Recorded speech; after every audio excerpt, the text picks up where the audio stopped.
प्रिय छात्रों, आज मैं पुनः बिहारी का एक वियोग वर्णन से संबंधित दोहा लेकर आपके सम्मुख उपस्थित हूँ। जगन्नाथ दास रत्नाकर द्वारा रचित बिहारी रत्नाकर से गृहीत यह दोहा कविवर बिहारी लाल द्वारा रचित है। जैसा कि आप जानते हैं, बिहारी सतसई बिहारी की एकमात्र रचना है। यही एकमात्र कृति उनकी अक्षय कृति का आधार है। जैसा कि आप अन्य वीडियो में देख चुके हैं कि बिहारी सतसई श्रृंगार का भूषण है। यह एक श्रृंगारिक काव्य है। रीति सिद्ध काव्य धारा के सिरमौर कवि बिहारी ने श्रृंगार वर्णन के अंतर्गत संयोग और वियोग दोनों में लेखनी चलाई है। बिहारी का काव्य श्रृंगार, भक्ति और नीति की त्रिवेणी है। साथ साथ बिहारी सतसई में बिहारी की भौतिकता के भी दर्शन होते हैं। ज्योतिष शास्त्र हो, अंक शास्त्र हो, बिहारी ने कमोवेश हरेक पर कुछ न कुछ दोहे लिखे हैं। तो बिहारी ने संयोग श्रृंगार के साथ साथ वियोग श्रृंगार का चित्रण अपने काव्य में प्रमुखता से किया है। हालांकि बिहारी के वियोग श्रृंगार से संबंधित बहुत दोहे आलोचकों की दृष्टि में खटकते हैं। वे उस पर तमाम तरह के दोषारोपण करते हैं। जैसे सबसे प्रमुख उन पर बिहारी के वियोग श्रृंगार से संबंधित दोहों पर यह लगाया जाता है कि उनके विरह के दोहे जो हैं वो गुहात्मक हैं, अति रचनापूर्ण हैं, अतिशयोक्तिपूर्ण हैं। तो बिहारी को निसंदेह संयोग श्रृंगार की जितनी सफलता हाथ लगी है उतनी वियोग श्रृंगार में नहीं। वियोग श्रृंगार के अंतर्गत वो अपनी नायिका के विरह का वर्णन करते हुए एक दोहे में कहते हैं कि नायिका विरह में इतनी दुबली हो गई है कि 4 कदम आगे बढ़ती है, सांस छोड़ती है तो 4 कदम आगे बढ़ जाती है, और सांस खींचती है तो 4 कदम पीछे खिसक जाती है। इस प्रकार उसकी स्थिति पेंडुलम के समान हो जाती है। एक अन्य दोहे में बिहारी ये कहते हैं कि नायिका विरह में इतनी दुबली हो गई है कि जब बिस्तर पर चादर को झाड़ा जाता है तब उसके होने का अस्तित्व या उसके होने का आभास पता चलता है। एक अन्य दोहे में बिहारी लाल यह भी कहते हैं कि नायिका विरह में ऐसी उत्साह से भरती है कि उसके आसपास का वातावरण जो गर्म हो उठा है और उस पर गुलाब के जल छिड़के जाते हैं तो वह सामान्य स्थिति में आती है। तो इस प्रकार निसंदेह बिहारी के दोहे जो हैं अतिशयोक्तिपूर्ण हैं और ऊहात्मक हैं, लेकिन उनके कुछ दोहे जो विरह वर्णन से संबंधित हैं वो अपने आप में बेजोड़ हैं। और आज का जो दोहा है वह इसी प्रकार का दोहा है। इस दोहा में बिहारी लाल ने नायिका के माध्यम से ये बताया है कि कृष्ण के संग जो यमुना तट पे उन्होंने केली क्रीड़ाएँ की थी, प्रेमालाप किया था, यमुना विहार किया था, वो स्मृति आज भी जेहन में बसी हुई है। और उन स्मृतियों को याद करके आज भी मन जो है प्रफुल्लित हो जाता है। दोहा पहले देखें। दोहा इस प्रकार है।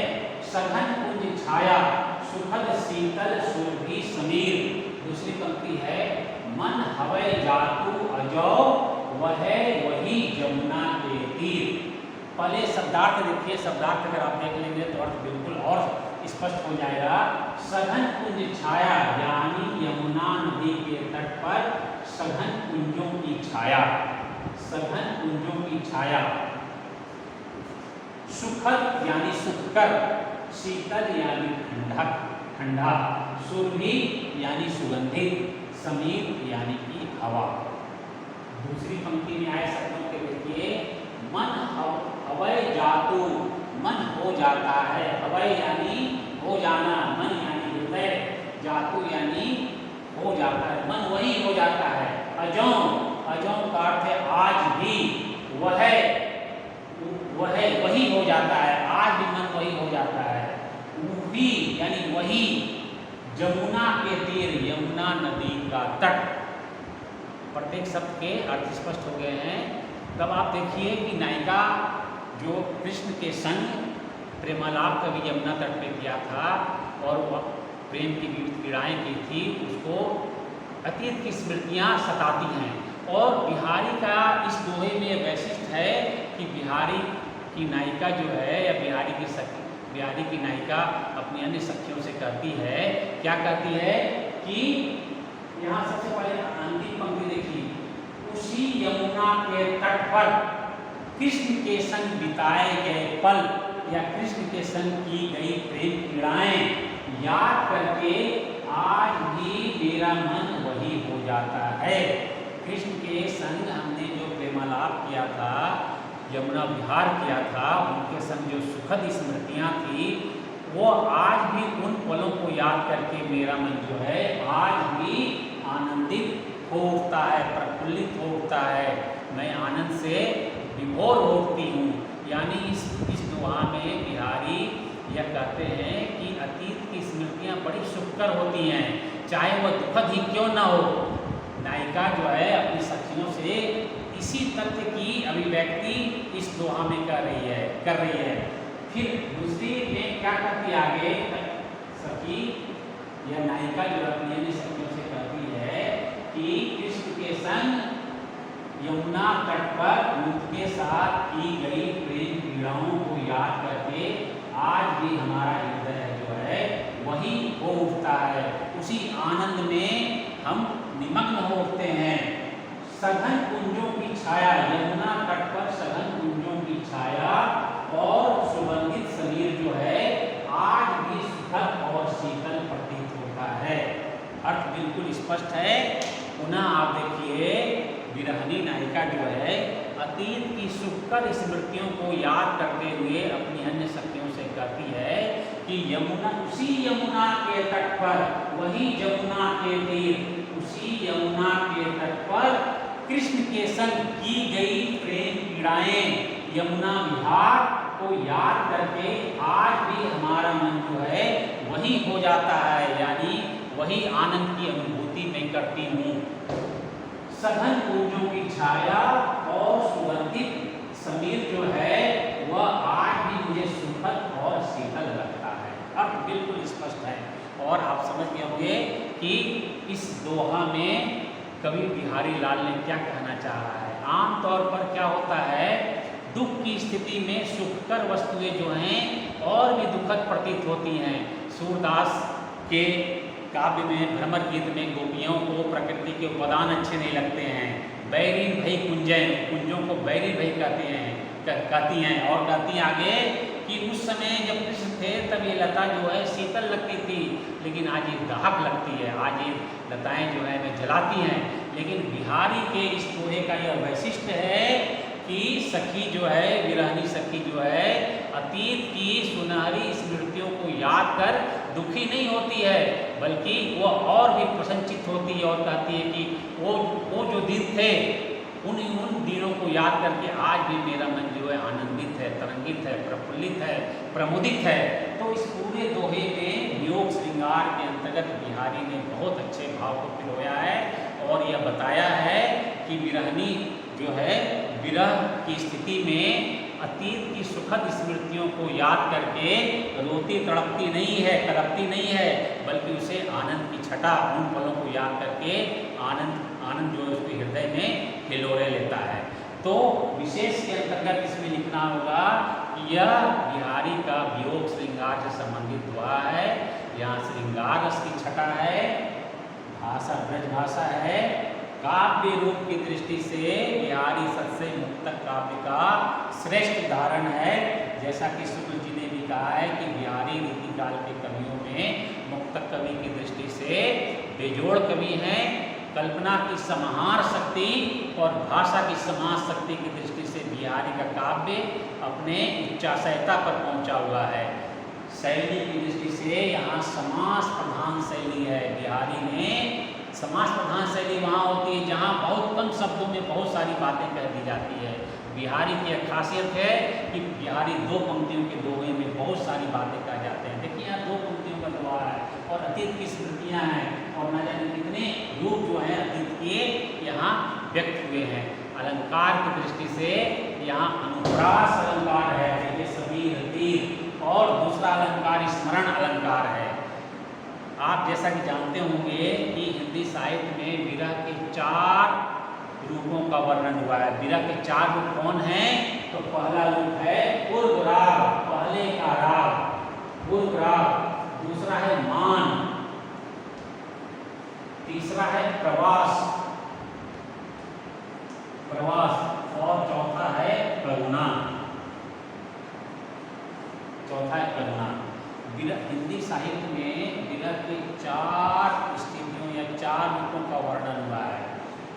राग, मान, प्रवास और करुणा। पूर्व राग किसको कहते हैं?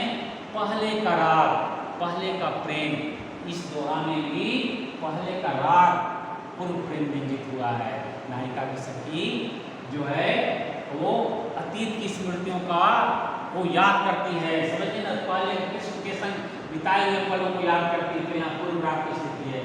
मान किसको कहते हैं? मान का अर्थ रूठना।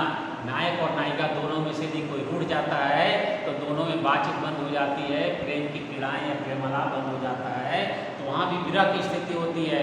और इसको साहित्य शास्त्रियों ने मान की संज्ञा दी है। मान यानी कि रूठना, एक दूसरे से बातचीत बंद हो गई, दोनों अलग हो गए, बात खत्म। तीसरा प्रवास, नायक जो है नौकरी के कारण या किसी वजह से नायिका से दूर चला जाता है, उसको कहते हैं प्रवास की स्थिति।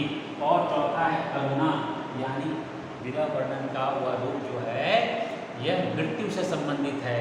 दोनों में से किसी का कोई दिवंगत किसी कारण से हो जाता है तो दोनों में पुनः मिलन नहीं हो पाता है, तो इसको करुणा की स्थिति कहा गया है। तो विरह की हिंदी साहित्य में विरह की 10 अंतर्दशाओं का चित्रण हुआ है। अभिलाषा, चिंता, स्मरण, दुर्कथन, उद्वेग, प्रलाप, जड़ता, व्याधि, मृत्यु इत्यादि।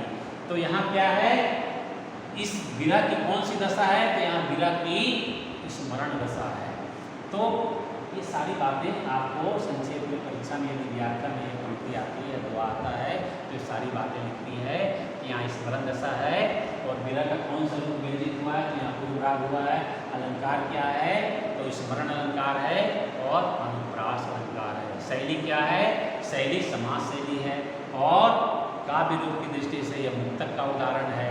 भाषा, क्योंकि भाषा इनकी ब्रज भाषा है और इसके साथ साथ ये जो वियोग वर्णन से संबंधित हुआ है, स्थायी भावरती है और श्रृंगार रस की छटा इस दोहे में विद्यमान है। और अंतिम में आप लिखिए, बिहारी के इस दोहे का यह वैशिष्ट्य है, यह विशेषता है कि यहाँ नायिका जो है विरह में रोती कलपती तड़पती नहीं है, बल्कि कृष्ण के संग बिताए गए पलों को याद करके आज भी आनंदित उमंगित होती है।